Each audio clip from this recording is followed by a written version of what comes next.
Bueno, pues muy buenas noches. Este otro curso de los cursos que estamos dando de abolicionismo, si no me equivoco, este es el 10º curso. En la noche de hoy estaríamos hablando de alternativas a las cárceles en el proceso de abolicionismo. Una de las preguntas más difíciles que tenemos que contestar es qué hacemos con muchas personas. Pues estamos empezando a explorar ese tipo de contestación, ¿verdad?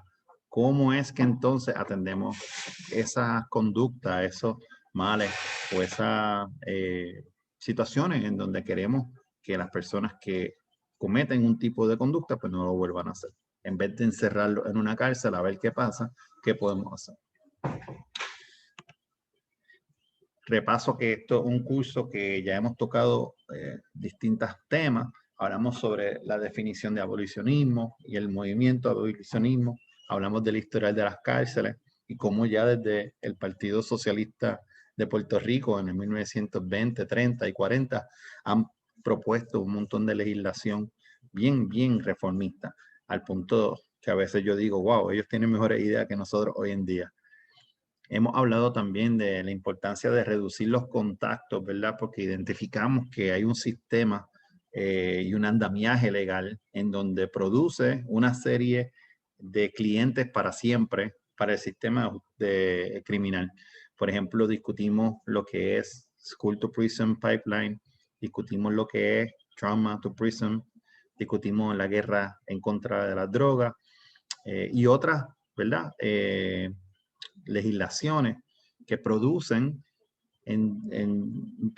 que las personas o cierto grupo de personas sean interactuado o tengan un contacto con los operadores del sistema de justicia criminal mayor que otras personas, propiciando así entonces la posibilidad de que si la persona siempre está en contacto con la policía, hay una posibilidad que en algún momento va a entrar al sistema.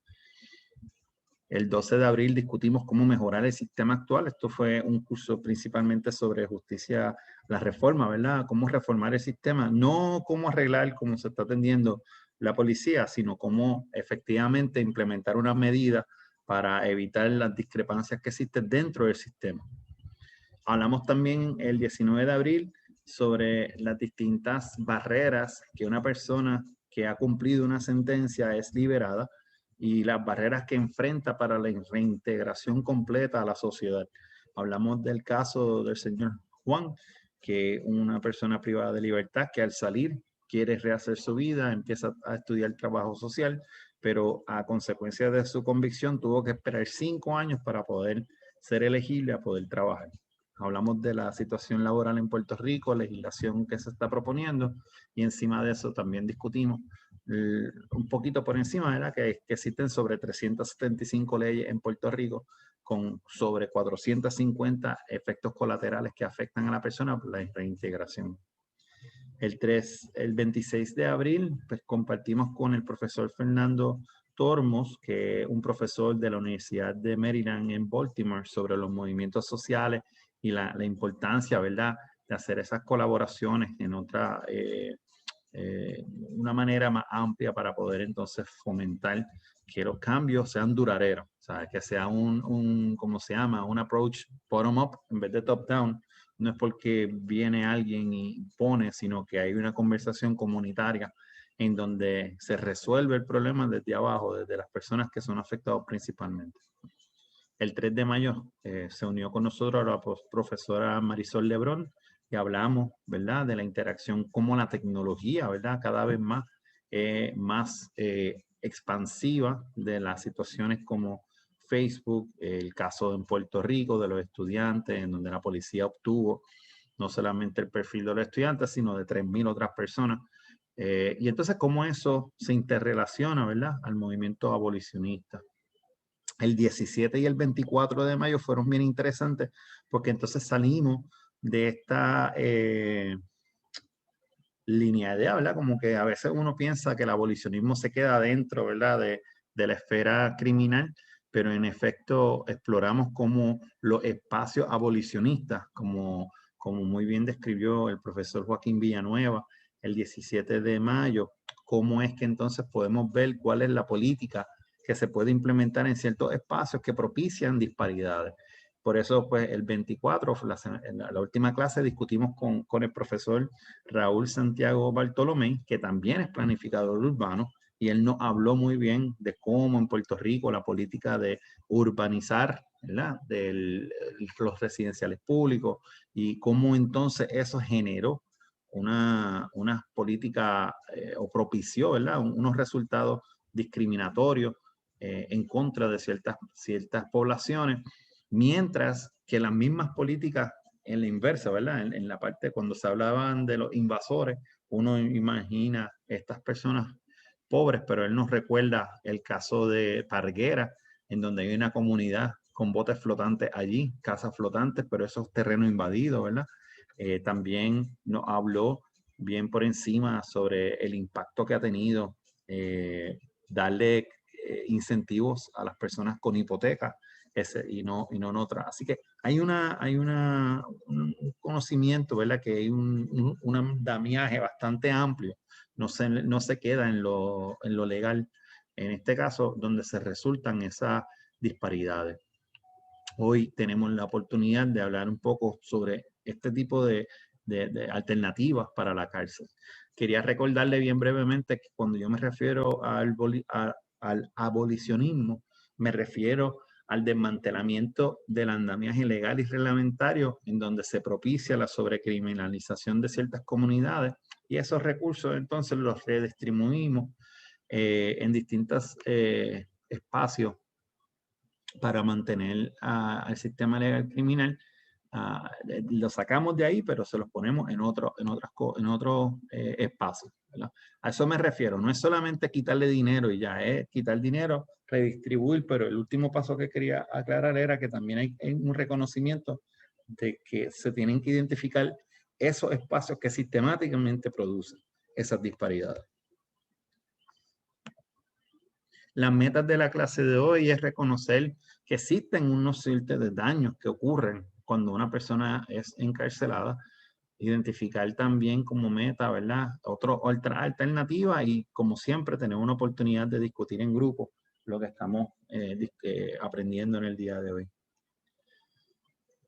Como tienen, yo le envié el viernes pasado unos recursos bien sumarios, ¿verdad?, para que puedan, por ejemplo, conocer un poco más de lo que vamos a discutir en el día de hoy. Eso es para su beneficio. Y en el curso de hoy, pues quería empezar con esto, porque esto es algo que estoy poniendo en la pantalla. Esto, para las personas que no están acostumbrados, el municipio de Bayamón publica, que lo hacen todas las ciudades, publican para informar a la ciudadanía que van a haber unos cambios, y en este caso el cambio se basa en que van a criminalizar cierta conducta. Y en este caso es para prohibir dentro del pueblo las colectas de todo tipo en las vías públicas, ¿verdad? Ellos no quieren que las personas pidan dinero en las calles. Eso en inglés se llama panhandling. Aquí se llama, no sé, siempre hay alguien en la esquina pidiendo chavo. Pues ellos quieren prohibir esa conducta, así que lo están criminalizando.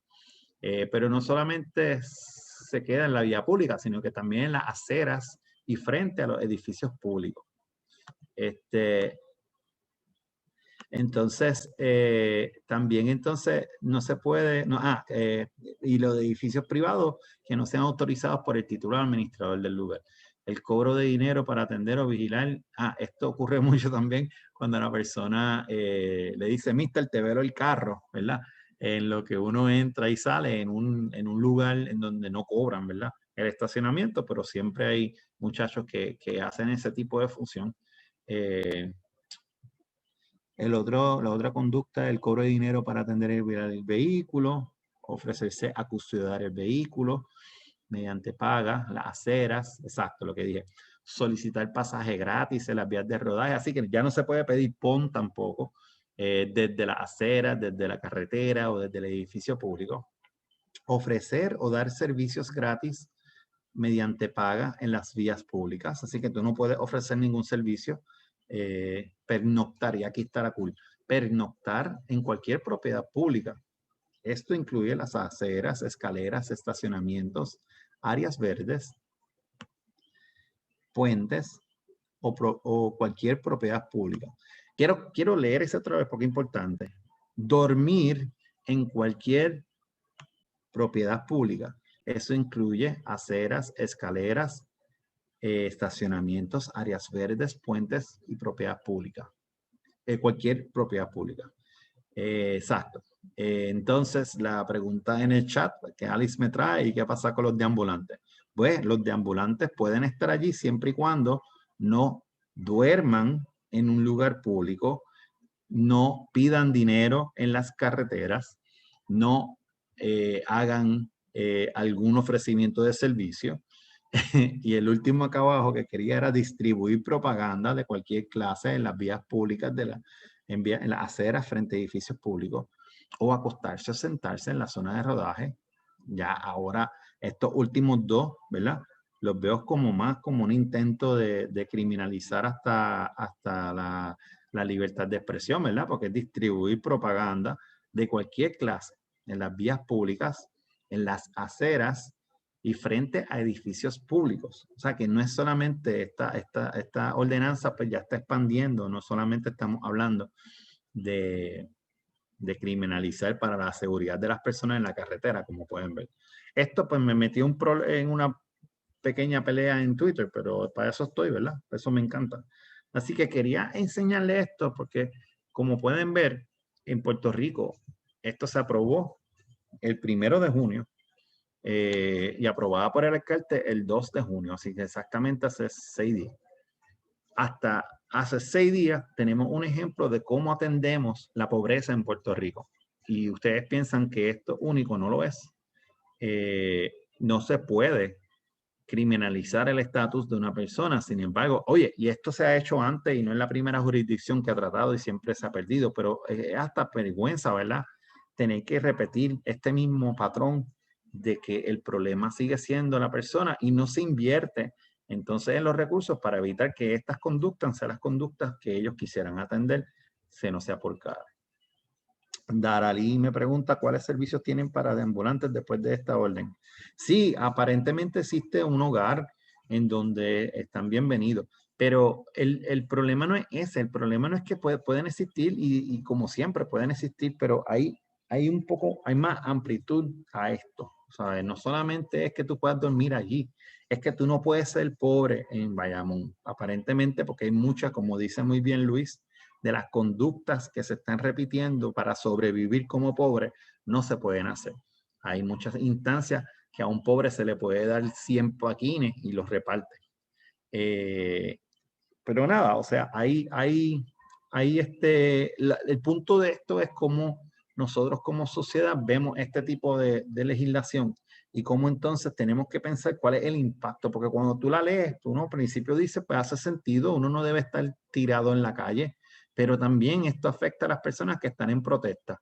Si nosotros hacemos una manifestación, como hicieron muy bien las mujeres hace exactamente 4 días y detuvieron el expreso, pues esto otra manera de criminalizar la protesta también. Así que solamente lo digo porque me molestó mucho leer esto y quería compartirlo con ustedes. Bárbara comparte aquí que hay un non-profit. Con mucho gusto, Bárbara, lo podemos discutir un poquito más adelante porque estoy seguro que Daralí siempre le interesaría escuchar un poco más sobre los recursos que están hablando. Así que vamos a pasar un poquito más adelante y yo les traigo este otro ejemplo y esto es algo que yo lo saco del podcast que compartí con ustedes en donde se entrevista a la trabajadora social Shira Hassan. Ella tiene una teoría llamada reducción de daño, harm reduction, ¿verdad? Desde el contexto similar al abolicionismo, cómo es que el contacto con el sistema produce daño. Y entonces el propósito de ella es hacer todo lo posible excepto tener que reportar a alguien, a la policía. Y ella, para yo entender esto, de verdad, a mí me dio, se me prendió la bombilla, yo entendí bien cuando ella habla de lo que ella hizo en esta situación. Yo creo que todo el mundo se puede identificar. Pues está la situación de una pareja que están discutiendo en el supermercado, ¿verdad? Están caminando, de repente el hombre empieza a levantar la voz y la mujer también empieza a levantar la voz. Y es una situación que yo creo que muchas personas se pueden identificar, espero desde el punto de vista no de participar, pero puede que sea, ¿verdad? Desde ser la pareja o ser ese otro consumidor, ¿verdad? Que está caminando. Y la reacción típica, pues, es ignorarlo, caminar un poco más rápido y hasta cierto punto notificárselo a alguien en la tienda, que entonces lo que propicia es una cadena de eventos, ¿verdad? Que eventualmente llega a la policía para atender la situación. Pues el punto de ella es qué podemos hacer como sociedad para evitar ese contacto. Así que ella cuenta y ella relata cómo ella en esa misma situación, conociendo la posibilidad de que el daño que se ocasione con la intervención del Estado a través del policía y después la cárcel y después whatever, pues entonces ella decidió intervenir para evitar ese contacto con la policía. Y de la manera que lo hizo fue que ella vio una góndola de display, tú sabes, todo cuando ponen un montón de chitos en una caja o galletas o latas, pues ella se recostó sobre ella y se le cayeron todas las latas.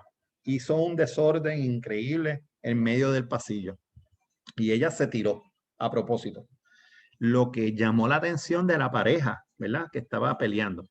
Y entonces al llamarle la atención, ¿verdad? Esa conversación, debate, pelea entre dos personas, pues se enfoca entonces en ella, eliminando un poco y empezar a reducir la tensión que existía en ese momento entre la pareja, al punto que ella, pues, logró que la muchacha y el muchacho la ayuden a levantarse, logró comunicarse con ambos, no jugó y le pudo dar una tarjeta de ella, que era trabajadora social, a la muchacha para asegurarse que si ella necesitaba hablar, pero lo dijo de otra manera, tú sabes, utilizó su experiencia para intervenir en una situación potencialmente violenta, reduciendo entonces el potencial, ¿verdad? De una manera sin la intervención policíaca.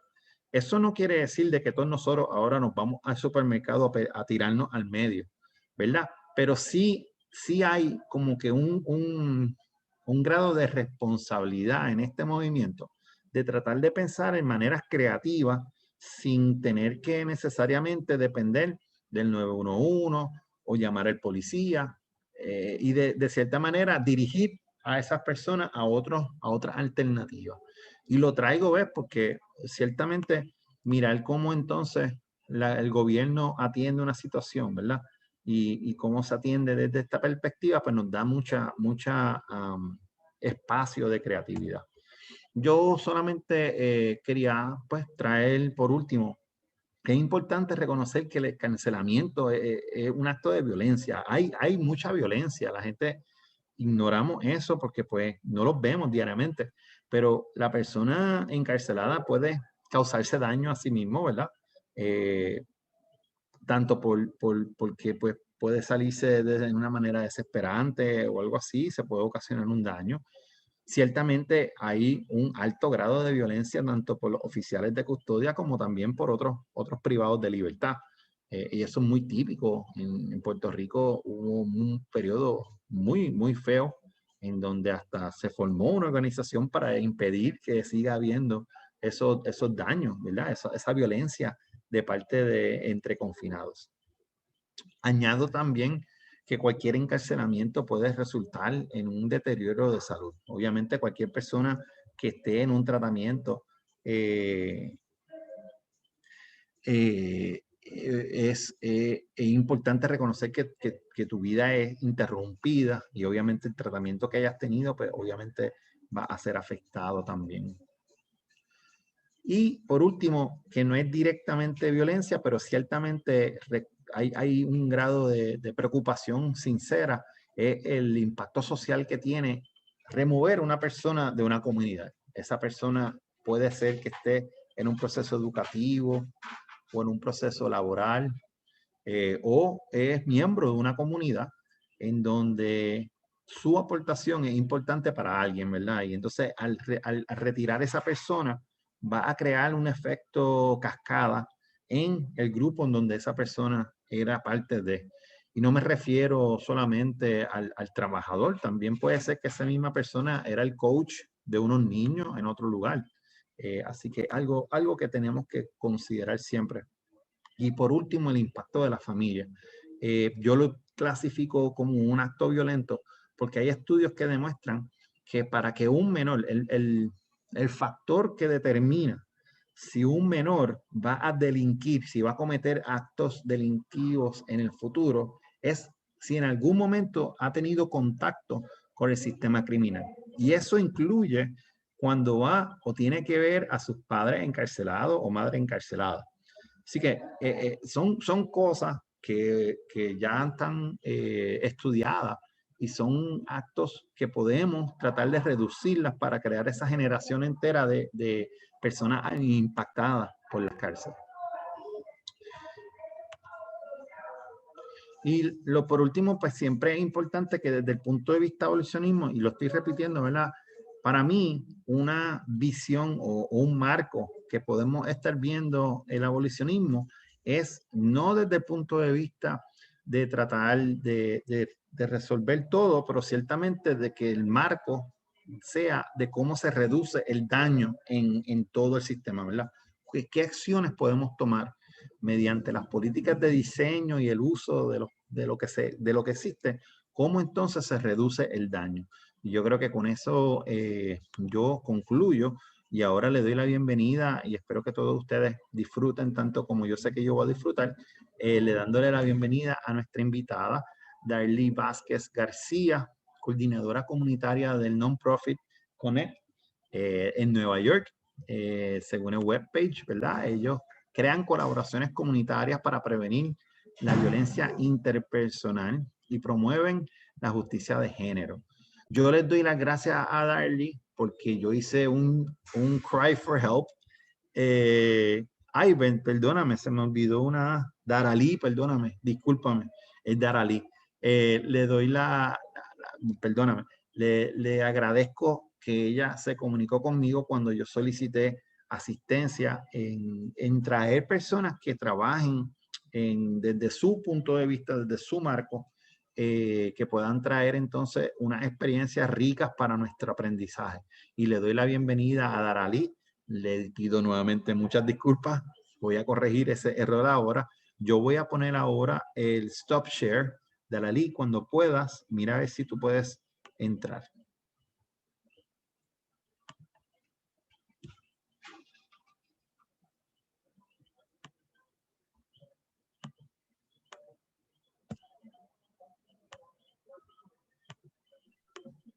Sí, puedo entrar, pero por el momento no vamos a usar PowerPoint. Just for Yo me voy a the apagar. moment. Muchas gracias. Nuevamente te doy las gracias. Okay. Ya corregí, ya lo puse bien. Yo Muchas me voy a gracias. apagar en mute y me voy a apagar el video para la grabación, para que sacas tú solamente, así que te lo agradezco. Pero una pregunta, los demás van a salir, ¿verdad? Sí, estamos other todos. folks are gonna... Oh, okay. Sí, nadie se ha ido. Yo no estoy diciendo que todo el mundo lo apague, lo que pasa es que yo me voy a apagar. Yo, tranquila, pero estoy aquí, todo el mundo está aquí, el que quiera colaborar en el chat y Darely, you take it away and you are running the show. Oh, wow. Yeah.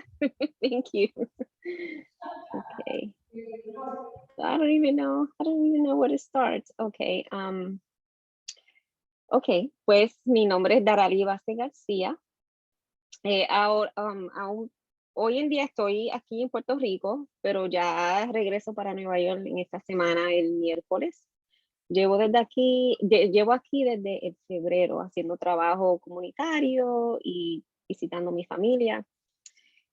Y pues, como dijo Diego, que yo estaba un día en el Twitter porque estaba haciendo trabajo con Todas Puerto Rico y colectiva feminista, y por casualidad el tweet de él salió y yo dije, bueno, vamos para allá, vamos a ver lo que hacemos con el trabajo que yo hago en Brooklyn, New York, Harlem también, y compartirlo con ustedes. Pero antes de comenzar con ustedes, yo voy a hacerles una preguntita, porque a veces asumimos que no sabemos nada, ¿verdad? Sobre la transformación, la justicia transformativa o la restaurativa. Y también le voy a tirar a Spanglish, because I'm from Brooklyn. So, si le tiro a Spanglish, esa es parte de mi identidad. Y bueno, quería decirles eso. Ok, la primera pregunta es, que se lo voy a poner en el chat. ¿Qué entienden ustedes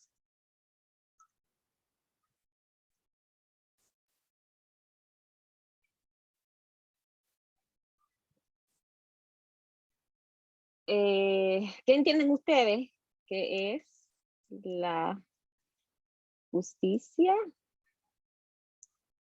transformativa?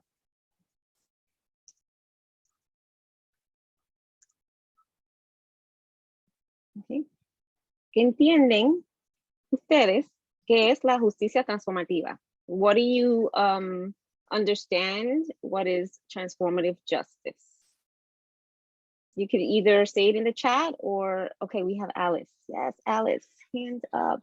Bueno, yo no Alice. no sé nada del tema de justicia restaurativa, así que voy a aprender transformativa, perdón, lo voy a aprender contigo, pero pienso, ¿verdad? Cuando nosotros hablamos de justicia, hablamos de un proceso que en efecto valide los derechos de todas las personas por igual, ¿verdad? Y si estoy pensando en transformativa, tendría que pensar que no solamente valida esos derechos, sino que ayuda a transformar a esas personas dándole más oportunidades y más acceso para ser mejores. Eso es lo que se me viene a la mente si evalúo las palabras, ¿verdad? Ok. Muy bien. Gracias, Alice. Ángel. Sí, puedes, Ángel. Hola, ¿qué tal? No sé, yo estaba pensando en no solamente en cómo después de un acto en el que se busca evidentemente justicia, exista una verdadera transformación en ambas partes, tanto en víctima, victimario, y no solamente como se atiende el derecho penal, que es una acción de castigo punitivista, pues, en contra de quien cometió el acto, sino que más bien la transformativa pienso en cómo se pueden atender ambos casos para de verdad generar una transformación, no solamente simbólica, sino también una transformación humana, pienso. Muy bien, perfecto, Ángel. La transformación humana. Muy bien.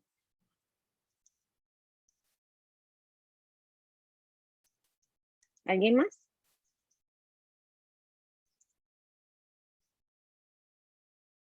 ¿Alguien más?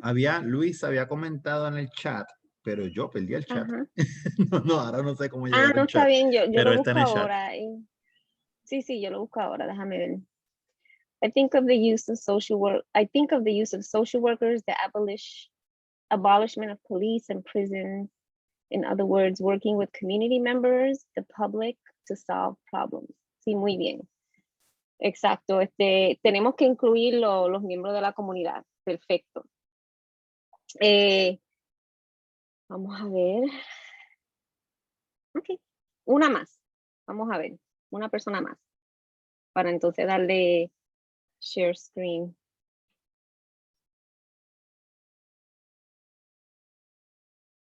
Si desean hablar en inglés, pueden. En Spanglish también. En español. O si lo quieren escribir. Okay.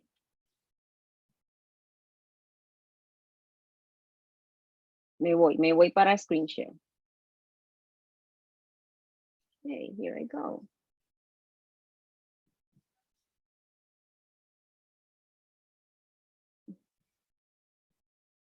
Let me do this again. Okay. Antes de comenzar, también les deseo dejar saber que antes de entrar a este trabajo, yo fui maestra por casi 20 años en el Departamento de Educación y ahí yo trabajaba en conjunto con una consejera tratando de evitar que nuestros estudiantes entraran a School Prison Pipeline. Lo que Diego había mencionado anteriormente, pude ejercer un liderazgo en cuanto a eso en el Departamento de Educación, pero lamentablemente el Departamento de Educación sigue siendo una institución bien poderosa. Y fue más como un momento en que no pude ejercer el trabajo de restorative justice o transformative justice tal como lo real que es. Y era más como, bueno, vamos a incluir esto para que nuestras escuelas se vean bien, pero en realidad no era lo que es la transformación restaurativa o la transformación o la transformativa. So I just wanted to make that a point. All right, so vamos a ver. En Connect tenemos quiénes somos, ¿verdad? Trabajamos con asociaciones y comunidades para prevenir la violencia interpersonal y promover la justicia de género. Y entonces para trabajar con la justicia restaurativa o la transformativa, uno siempre tiene que estar pensando en los valores, ¿verdad? Los valores personales que uno tiene y los valores que tiene la comunidad. ¿Cuáles son nuestros valores en Connect? Es la transformación, obviamente, la responsabilidad, accountability, que se está usando mucho hoy en día, la mutualidad en las relaciones, resiliencia y la compasión. Pues hoy vamos a trabajar más con la transformación y cómo nosotros ayudamos a las personas individuales y los colectivos a transformarse. Pero antes de eso, ¿verdad? Hay que también saber cuáles son los tipos de violencia interpersonal, porque está el intimate partner violence y está el interpersonal. Trabajamos con esos dos. Oops, sorry about that. La violencia, están los tipos de violencia interpersonal. La violencia autodirigida, que se refiere a la violencia en la que el perpetrator, el perpetrador y la víctima son el mismo individuo y se subdivide en autoabuso y suicidio. Oh gosh.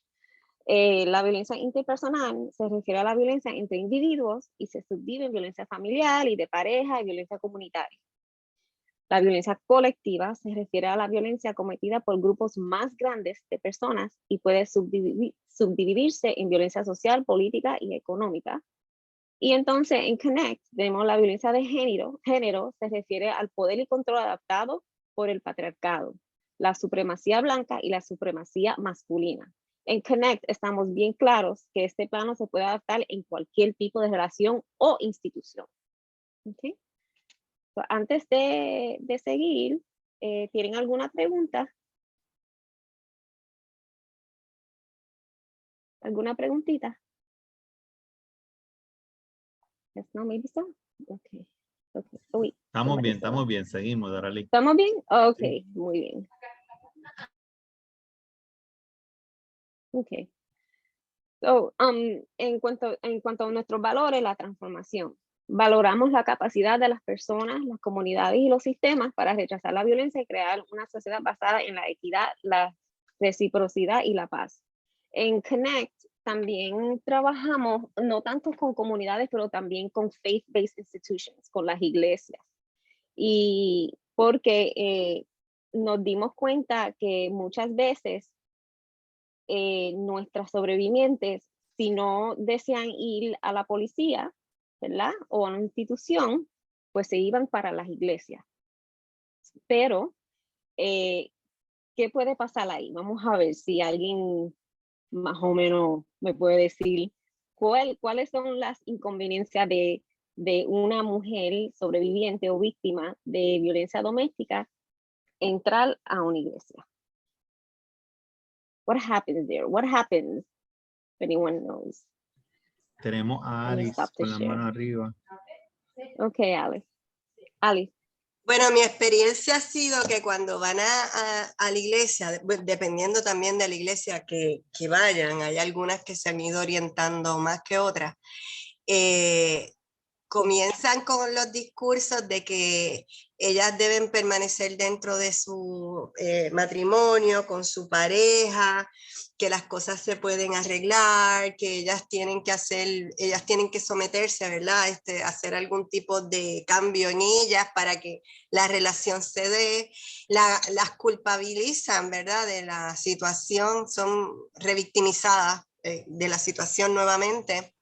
Y pues de entrar en círculos de oración en esa revictimización para ver si ellas se iluminan y deciden volver con en este caso con el agresor, y pues lamentablemente siguen el mismo círculo de maltrato que se normaliza muchas veces, porque te pueden decir es que pues él se le metió el diablo, él es un pecador y va a mejorar y vamos a orar y vamos a hacer por ti, pero la cuestión es que la que está sometida, ¿verdad?, al proceso de maltrato es ella.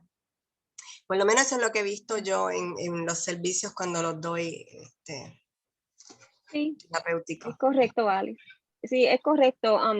Y también usan muchos de los textos bíblicos para revictimizar y también como obligarlas, ¿verdad? A mantenerse en esa relación. Y no hay forma de transformarla a ellas espiritualmente o a su pareja. Todo es una forma de esto es lo que dice la Biblia y hay que seguirla. Acuérdense que muchas veces existe el patriarcado ahí, ¿sabe? En cuanto a nuestra escritura. Y otra persona más. Entonces, cuando nuestra Reverend Sally McNichol, ella es la que entra a Faith Institutions, las instituciones de fe, y da los talleres y nos ayuda, y bueno, ayuda a la mayoría de las personas de la comunidad de entender mejor cuál es la violencia doméstica. Y ahora mismo tuvimos un training en St. Mary's Church en Harlem y empezamos a hacer la transformación, la justicia transformativa, y fue un éxito.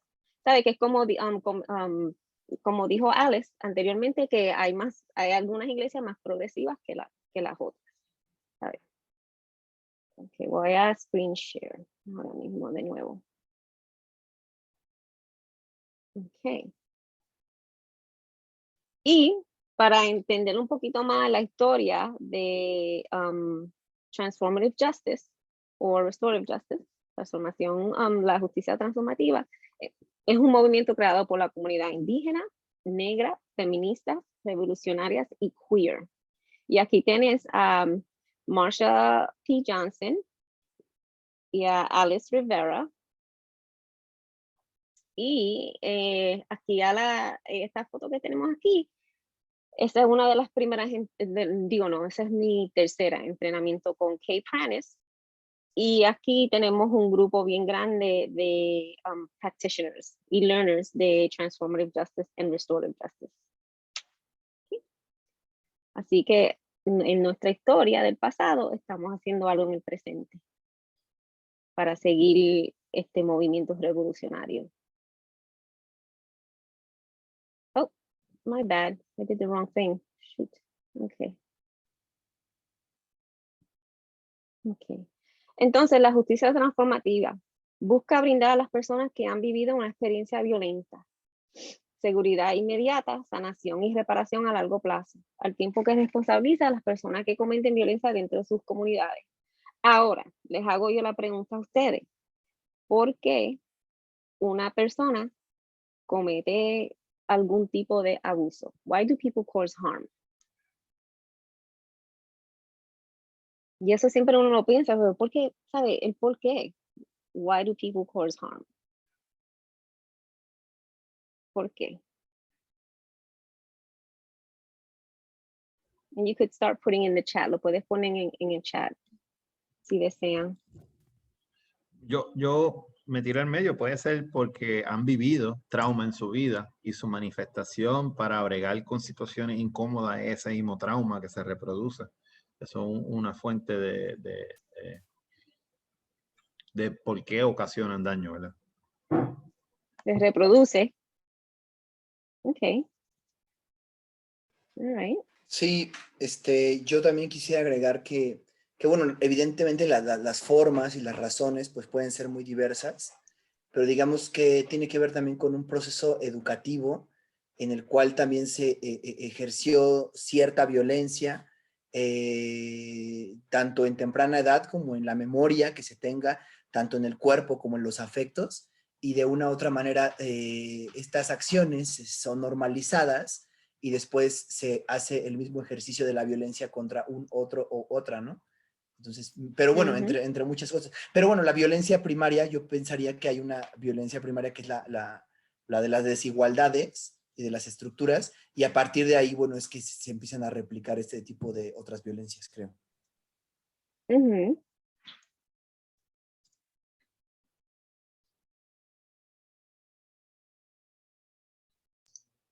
Bueno, yo te escribí por ahí que algunas violencias están normalizadas y, como Sí. dijo el compañero, ¿verdad? La desigualdad social también promueve violencia, y podría añadir que empezamos a nivel de vida, también empezamos con procesos violentos y nosotros nos ubicamos en lo que es la violencia obstétrica desde el proceso de nacimiento. Empezamos a estar recibiendo violencia que se entiende que está bien y que de alguna manera nos va a llevar a normalizar posteriormente los otros tipos de violencia, ¿verdad? Okay. Gracias, Alice. Y gracias, Ángel.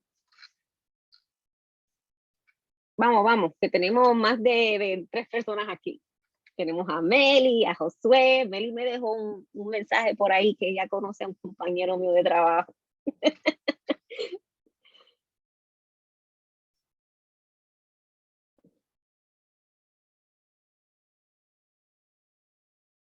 Josué, Bárbara.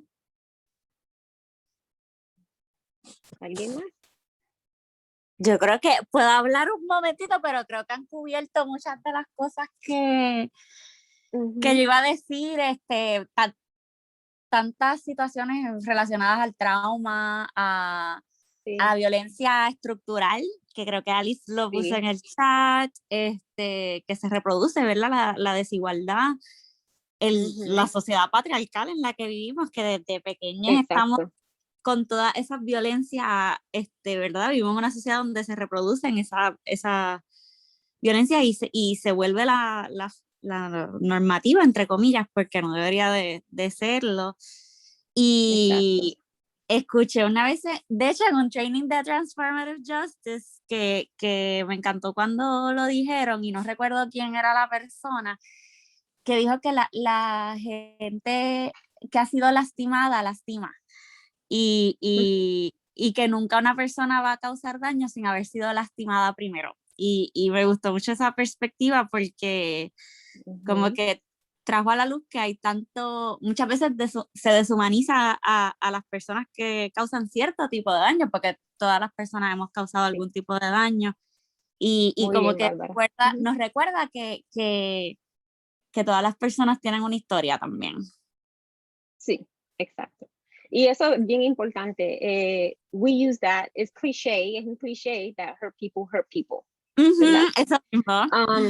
Exacto, eso lo usamos, pero y sí, también todos tenemos la capacidad de hacer daño. ¿Saben? We're not infallible. Everyone could hurt people. You know, you may not intend to do it, right? Not your intention, no es tu hacerlo, ¿verdad? Pero lamentablemente lo hacemos. ¿Otra persona? Meli, ¿tenías algo que decir? Yo creo que han dicho más o menos todo, como yo pienso en las estructuras sociales, ¿verdad? En las situaciones económicas, de la gente, yo creo que, no puedo añadir nada más. Exacto. Muchas veces mencionan que es la inseguridad de la persona, que son inseguros, que es los celos, porque lo pueden hacer porque son hombres. También están cansados, el estrés del trabajo, lo hace. Todo. Y les voy a poner la palabra clave en todo esto, que es, bueno, eso es lo que las personas han dicho, pero es una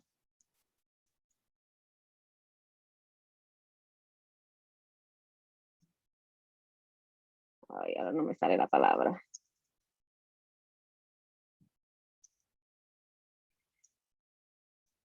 Es que no me sale lo.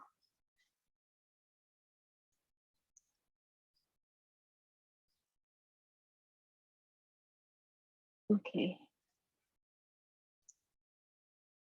Ok. No vamos a descartar todo lo que dijimos. Eso está todo correcto. Pero también es una elección. It's a choice. Que hace esa persona. Esa persona elige hacer ese maltrato. En cuanto al maltrato abusivo, en cuanto emocional, espiritual, económico, todo tipo de maltrato ellos eligen hacerle eso a su pareja. Porque, por ejemplo, yo puedo trabajar muchos años con Diego, ¿verdad? Y puedo ser yo la abusadora hacia Diego. Y puedo trabajar 10 años después con Ángel Rubio. Y en ningún momento yo soy abusiva con Ángel. All right, so we have to think about that. We have to think who are we choosing, right? And why we're making these choices to abuse people, para maltratar. Okay? So, y por eso es que en Connect trabajamos con la transformación y la responsabilidad, the accountability. ¿Sabes? Eligiste hacer tal cosa. Ahora vamos a trabajar contigo, ¿verdad? Para ver cuánto puedes transformarte y si deseas transformarte, ¿verdad? Y ahí tenemos nuestro compañero de trabajo, tenemos a Q, Quentin Walcott, a Marlon también, y a otras asociaciones que tenemos con otras comunidades o organizaciones sin lucro, ¿verdad? Ahora,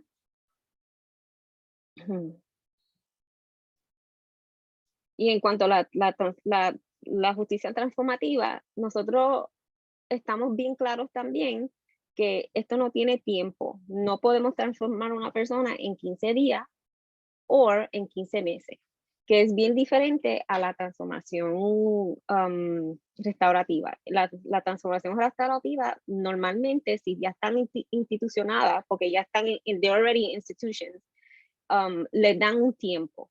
En la justicia transformativa no. Okay. Ay, I went backwards. Sorry. Okay.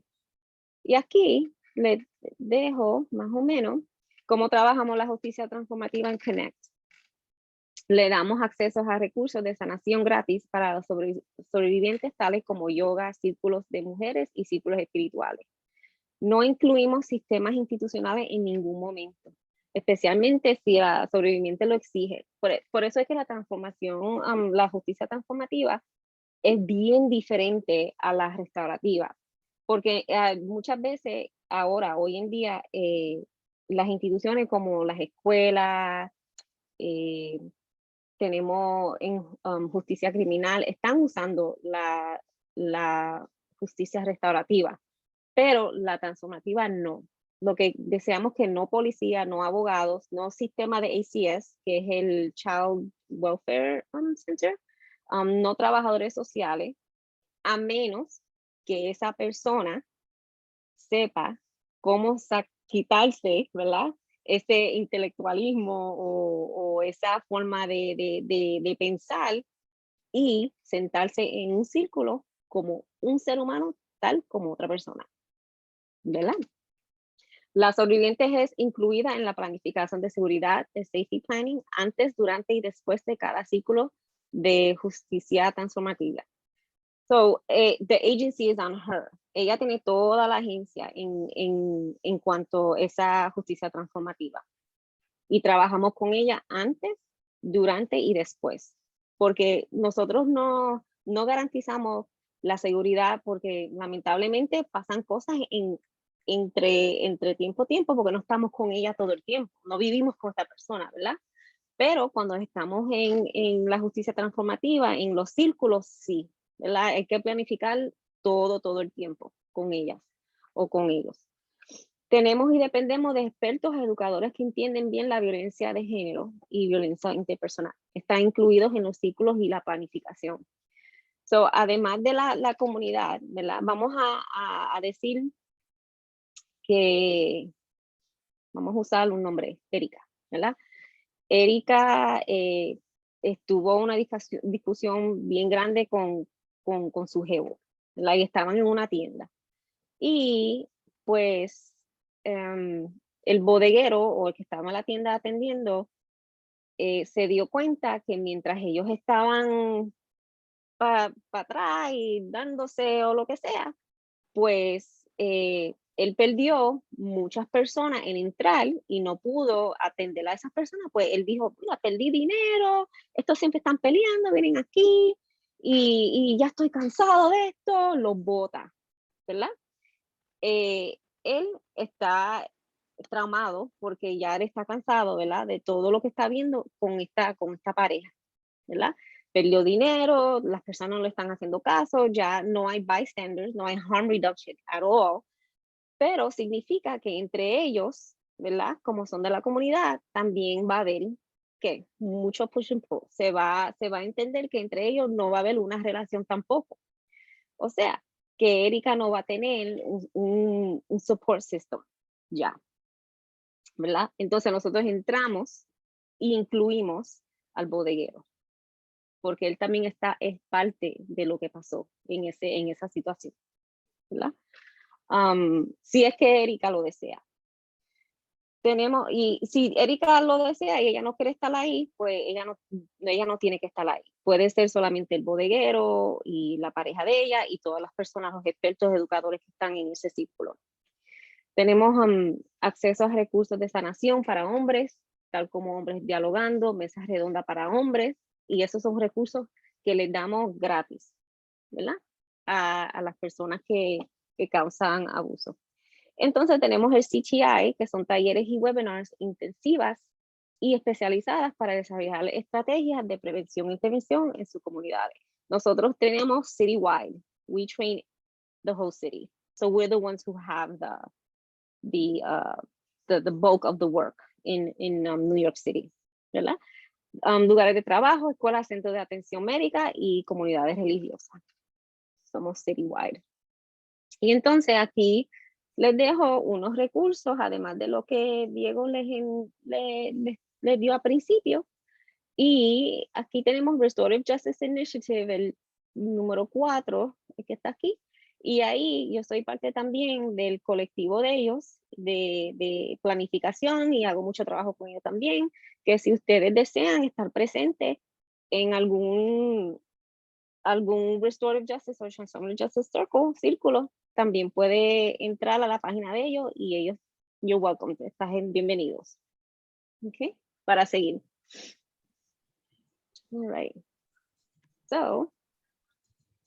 Daralí, bien rápido para los compañeros y compañeras, Sí. la presentación tuya va a estar disponible después para que ellos puedan referirse también, sí. Así que para que ellos no tengan que preocuparse apuntando las cosas ahora. Gracias. Sí, yo tengo todo eso y también tengo otros recursos para ustedes, para entender cuál es, ¿sabe? La supremacía blanca, en cuanto también la supremacía de hombres, de male supremacy. They work together, trabajan juntos. Entonces, por eso que hay que pensar todo el tiempo por qué existe la violencia de género y por qué existe la violencia doméstica y por qué nunca se acaba. Why does it never end? ¿Verdad? Porque si se acaba, pues yo no tengo trabajo. That would be great, honestly, you know. Pero que a la misma vez uno tiene que también pensar que estas instituciones llevan ese mismo plano. Llevan el mismo plano y esa forma de poder y control. Y entonces también eso llega a nuestras comunidades.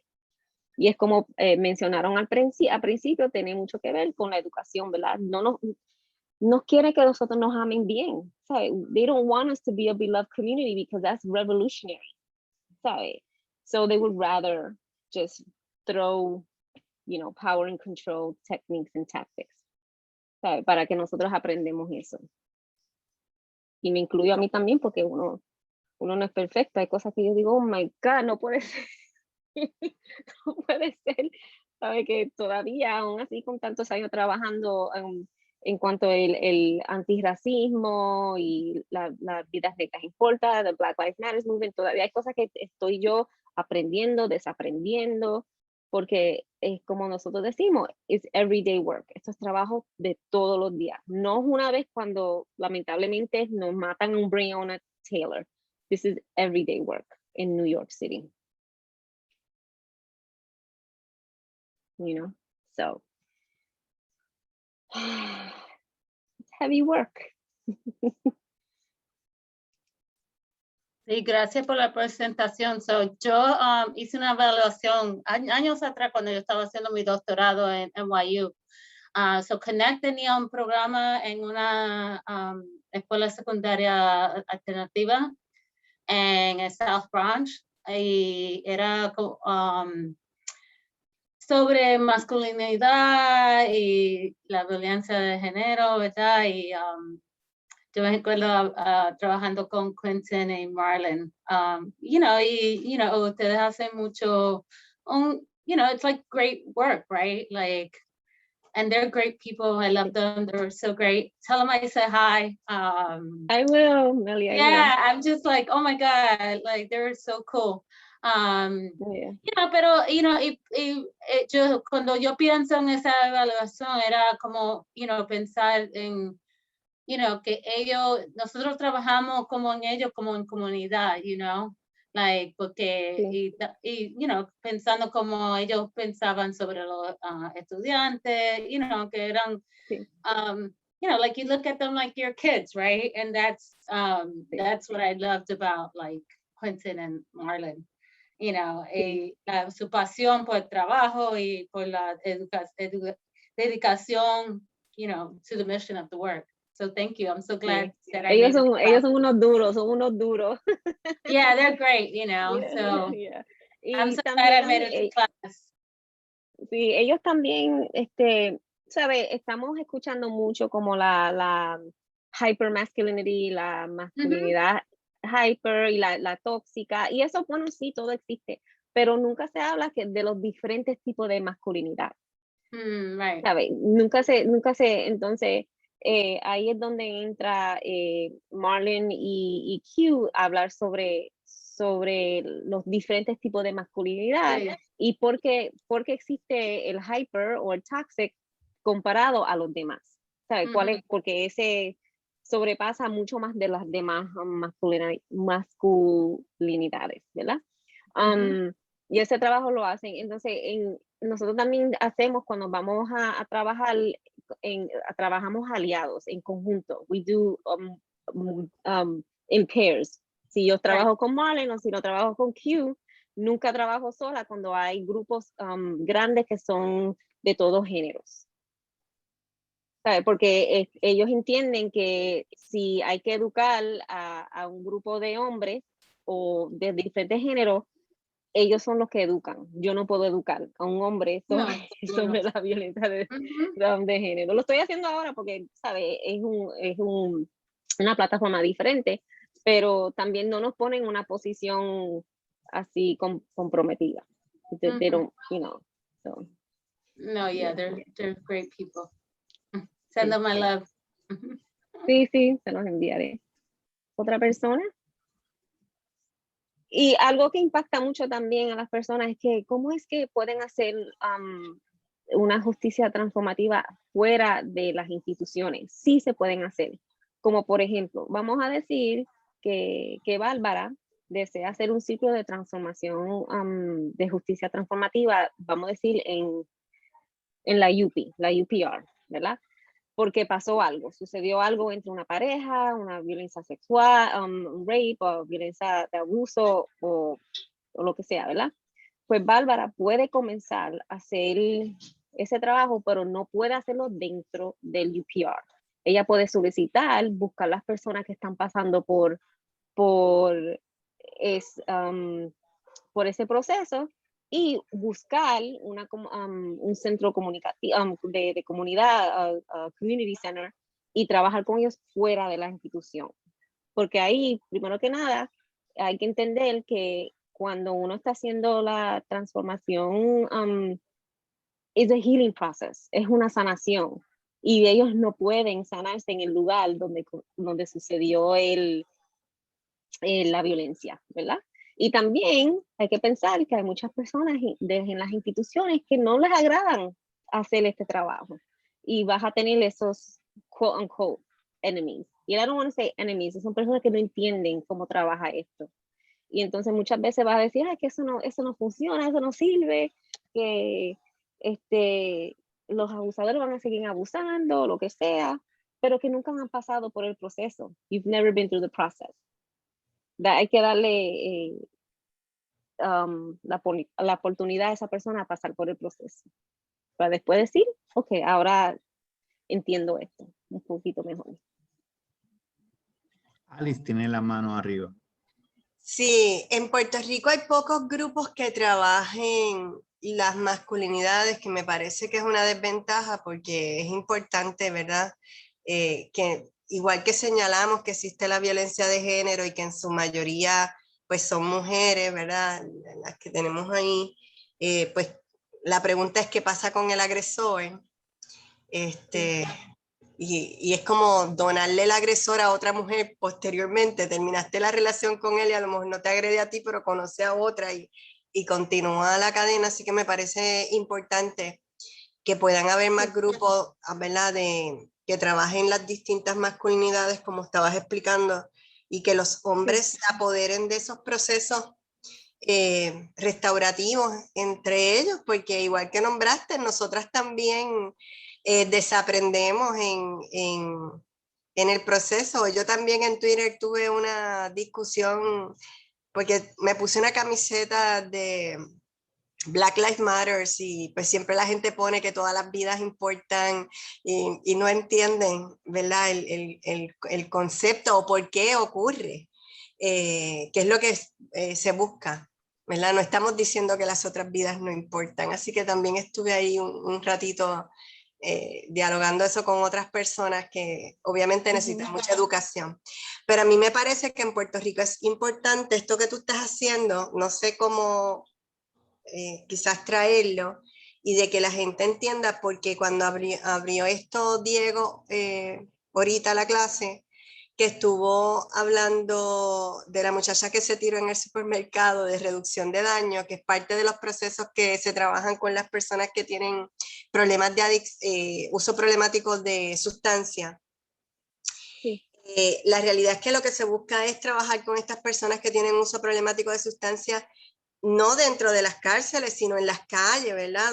Donde realmente ocurre, para evitar exactamente que lleguen a estar presos, porque no resolvemos nada con eso. La realidad es que tú no estás trabajando el problema, así que me parece que igualmente, usando ese mismo principio, si queremos darle una mirada a la violencia de género, que hay muchos hombres que entran, ¿verdad?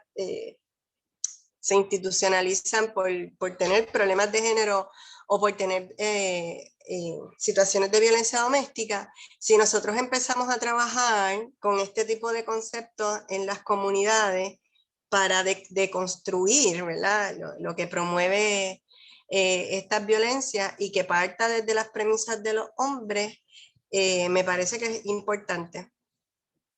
Sí, yo estoy de acuerdo contigo, Alice. Algo importante que mencionaste es trabajarlo, ¿verdad? Con esos recursos, porque lo que normalmente estamos viendo desde el VAWA, the Violence Against Women Act, que lo firmó Biden en el 90 y fue en los 90s, en los 90. Pues ahí empezamos a ver mucho más responsabilidad, accountability, pero eso fue una cosa que todo era meterlo a las prisiones, eso fue, subieron la cantidad de hombres en las prisiones, en las cárceles. Entonces, ¿qué pasa? Eso promueve el capitalismo, ¿verdad? no promueve no promueve la educación preventiva at all, para nada. Entonces, ¿quién hace más dinero? ¿Verdad? Los landowners de lo que tienen las prisiones. Cárceles. All right? Entonces, uno tiene que pensar eso, que es otra forma, ¿verdad? De esclavitud que tenemos. Entonces, también sí hay una forma de rehabilitarlos. Siempre es un anger management, it's like program. Y no es por sabes, están, como uno dice, están enfogonados, it has nothing to do with anger, no tiene nada que ver. Puede ser que pues están heridos o lo que sea, pero ¿cuántas mujeres hay por ahí que también tenemos coraje y nos estamos matando a nuestras parejas? ¿Verdad? Es bien, eso es lo que hacen. Entonces, ahora estamos tratando de incorporar más la transformación, the transformation, que incluye la sanación, the healing, porque como se mencionó al principio, viene mucho de trauma desde niños, ¿verdad? Lo que han visto, societal trauma, por lo que pasamos, sí, todo eso existe. Y entonces esos son, como dice Shrek, ¿verdad? Los layers, como yo siempre me acuerdo de eso, que Shrek dice, I'm like the onion with all the layers, todo las capas que tenemos de trauma, ¿verdad? Y tenemos que trabajar eso con cada cual. Entonces no podemos poner a todos los hombres, todos en la cárcel y no trabajar con ellos, porque cuando salen van a hacer lo mismo. Bárbara. Gracias por traer todo esto y sobre el trabajo de Connect.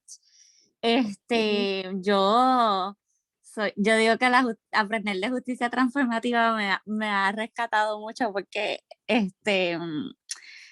soy trabajadora social, pero tengo muchas luchas con lo que ha sido, ¿verdad? El trabajo social institucionalizado, como tú dices, porque no es el trabajo que yo quería hacer, porque al fin de cuentas yo quisiera trabajar contra el sistema, no a favor del sistema, y muchas veces las leyes ponen ¿verdad? A los trabajadores sociales a trabajar a favor del sistema, y es verdaderamente terrible y violento y hasta policíaco. Y me encanta que están haciendo este trabajo de esa manera a través de la justicia transformativa. Porque otro reto que he visto, que me enteré recién, yo trabajo con personas, acompañando a personas que están saliendo de la cárcel en el proceso de reintegrarse a la libre comunidad, y recién tuve una participante que salió de la cárcel y estaba viviendo con su pareja. La pareja la agredió y se quedó sin hogar, y cuando intentamos buscar albergue para ella, nos topamos con que para ir a un albergue para sobrevivientes de violencia tienes que ir a través de la policía. Y fue bien horrible porque obviamente una persona que está saliendo de la cárcel no quiere ir a través de la policía. Y yo decía, yo que nunca he estado en la cárcel, jamás quisiera montarme en una patrulla. Y imagínate como que para la sobreviviente también puede ser súper retraumatizante tener que ir a través de la policía para esta situación, y yo estaba tan frustrada de como que no hay otra manera de llevar. Yo le decía a la persona, pero yo la puedo llevar, y me decían, no, tienes que ser a través de la policía. Y pues como que era más, hubo una persona que me dijo como que, ay, sí se coordina, pero como que les recomendamos que sea a través de la policía. Entonces, pues, admiro mucho que están haciendo este trabajo verdaderamente desde lo que la sobreviviente quiere. Sí.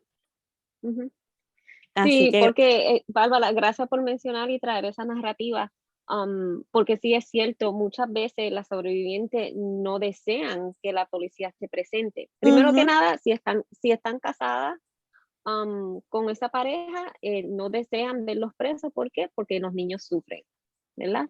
Si hay niños, ¿verdad? O sinceramente ella no lo quiere preso. ¿Qué es lo que ella quiere? Que pare todo el abuso. She only wants the abuse to stop, ¿verdad? Y por eso es que en ningún momento nosotros le dijimos o le exhortamos a la sobreviviente o la víctima, just leave, déjalo. Eso no decimos eso, trabajamos con ellos como pareja. ¿verdad? Y con ella específicamente para poder ella sanarse. Entonces, ella decidir lo que ella quiera. She makes the choice. We don't make it for her.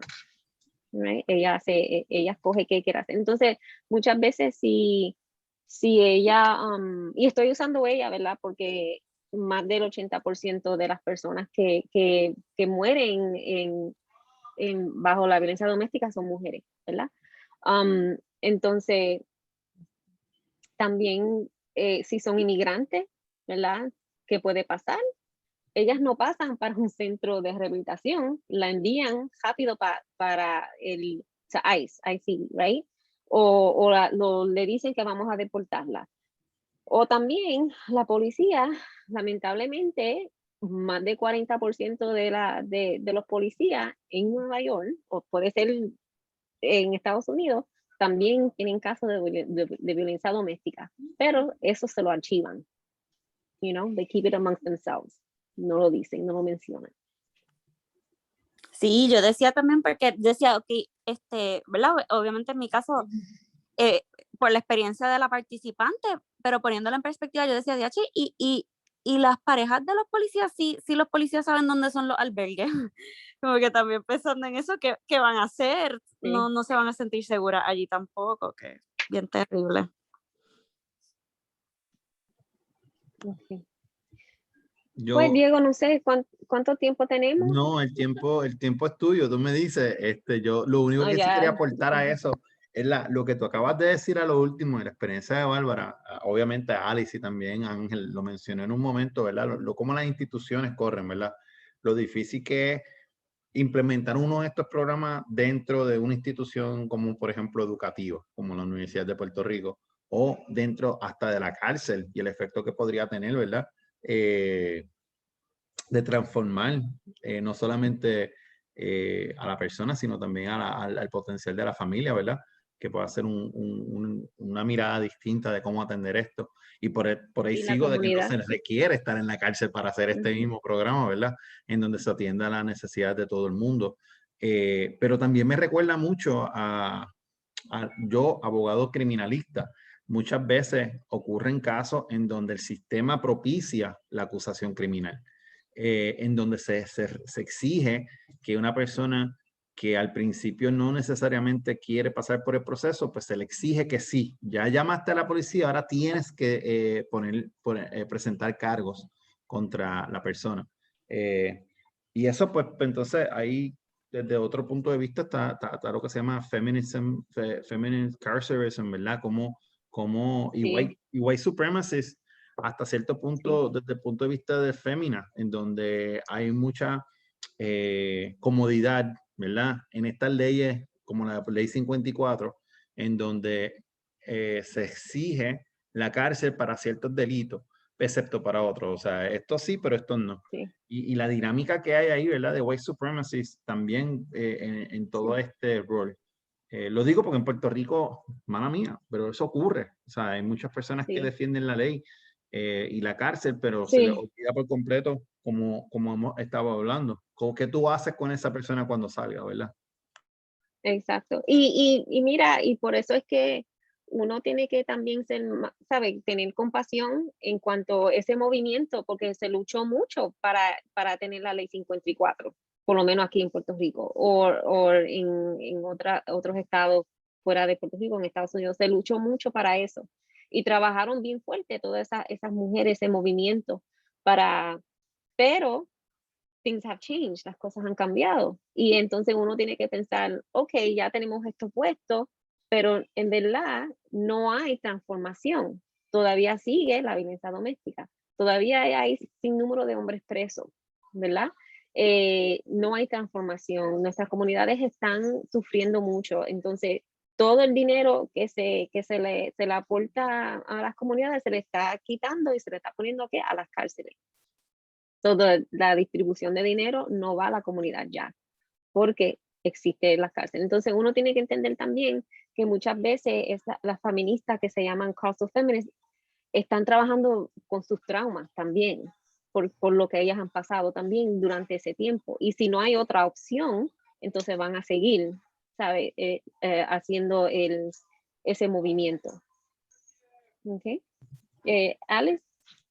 Sí, siguiendo la línea de Diego, y en Puerto Rico, no sé si en Estados Unidos, pero aquí también pasa, ¿verdad? Que en el caso de violencia doméstica o de violencia de género, eso depende de quién cometa el acto, porque si nos vamos al caso del boxeador, es un hombre negro, pues como que fue muy fácil, ¿verdad?, llevarlo y meterlo preso, pero el abogado que es blanco y que, ¿verdad?, lleva las finanzas del PNP, a pesar de que tiene mucho más querellas, ¿verdad?, acusaciones por violencia de género, pues no encuentran causa. Así que también esa es otra área, otra interseccionalidad que hay que mirar, porque el que es pobre, que es negro, ¿verdad? O que no, ¿verdad? En este caso, y quizá Verdejo no sea el mejor ejemplo en cuestiones de pobreza, pero hay otros casos que sí,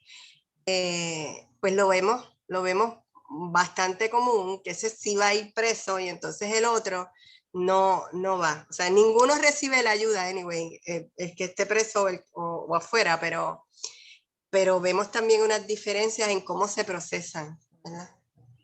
Y cómo se reporta también, porque hay comunidades que mujeres de clase alta que viven dentro de una expectativa social también que no reportan crímenes, por miedo a perder ese acceso también, por distintos problemas que puedan enfrentar también.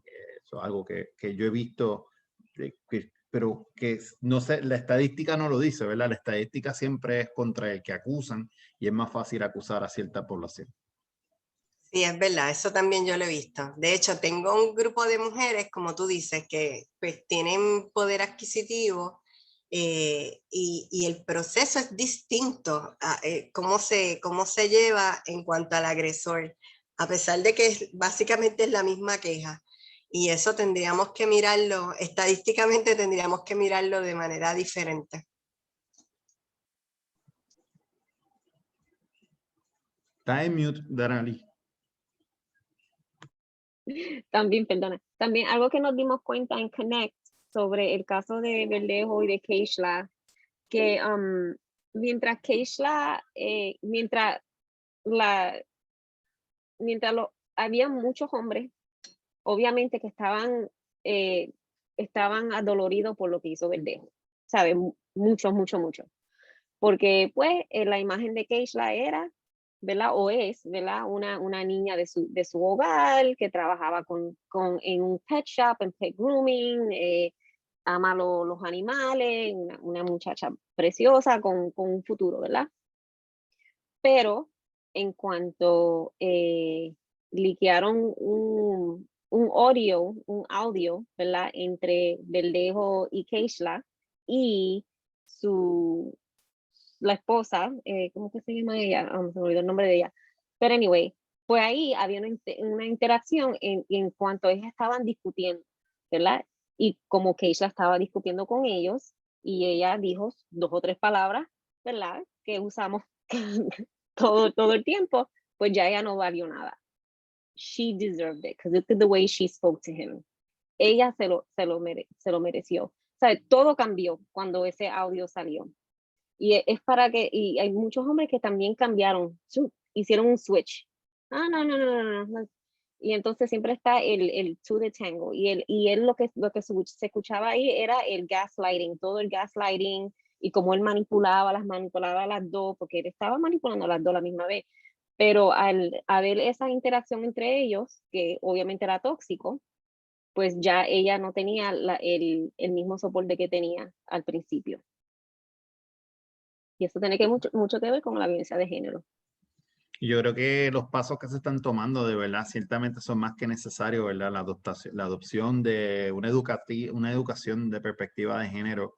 Esperemos que de aquí a 10 años la próxima generación tenga un impacto across, ¿verdad? Interseccional. Yo creo que ya nos hemos pasado, hemos abusado de tu generosidad estando hoy. Primero que nada, te doy las gracias, Darali.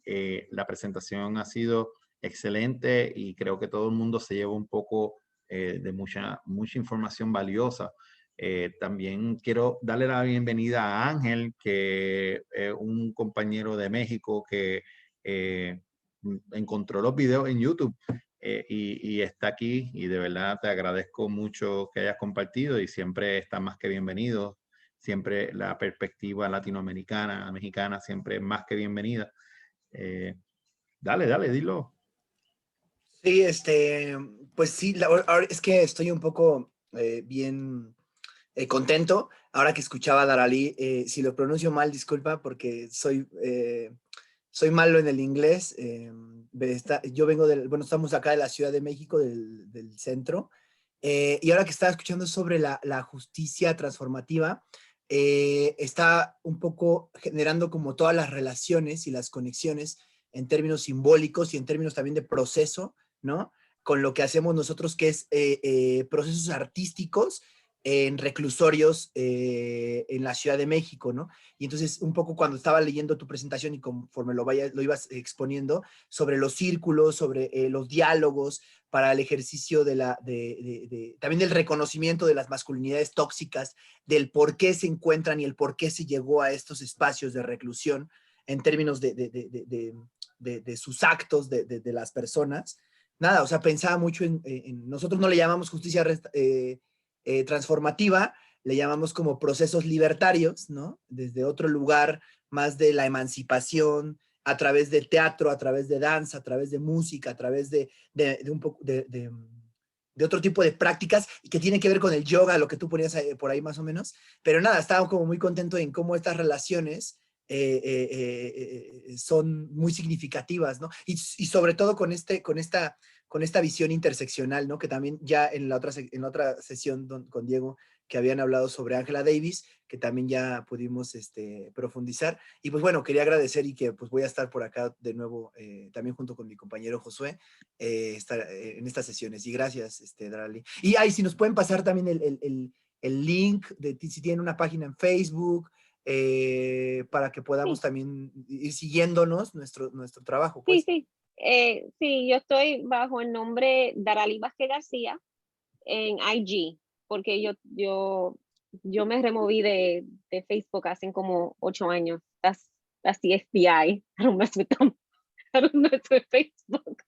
Pero Ángel, yo lo que puedo hacer es eso, conseguirte los social handles de todos los presentadores que hemos tenido, y te los pongo, te lo facilito. Además de las presentaciones, ¿verdad? Sí, sobre todo, nada más se me fue el nombre de Connect, donde trabajas, Daralí, para tenerlo igual ya sea del Instagram o en el Facebook, el nombre de la grupa, no sé qué son, fundación, o no sé cómo se reconocen. Si tú vas al email, te lo pongo ahora.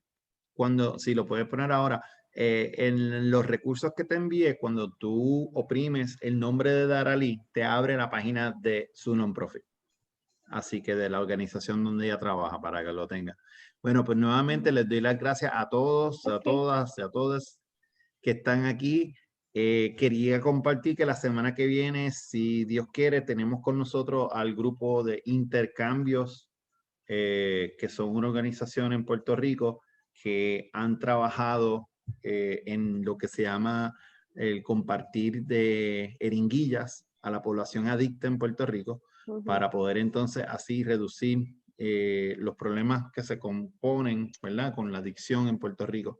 Y estaríamos hablando también sobre la decriminalización de las drogas, no solamente de marihuana, sino el proceso, ¿verdad? Y cómo sería ese nuevo mundo, observando por encimita la experiencia en Portugal, ahora en Oregon, que también decriminalizó la posesión de todas las sustancias, Suiza y otras comunidades alrededor del mundo, y ver entonces cómo eso pues podría ser una opción también viable, no solamente creativa, ni solamente una opción donde se podría discutir, sino que ya se puede medir los impactos que han tenido.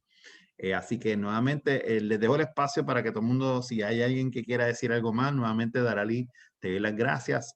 Estaré aquí. Las personas que se quieran quedar se quedan. Los que se tengan que ir, más que entendible.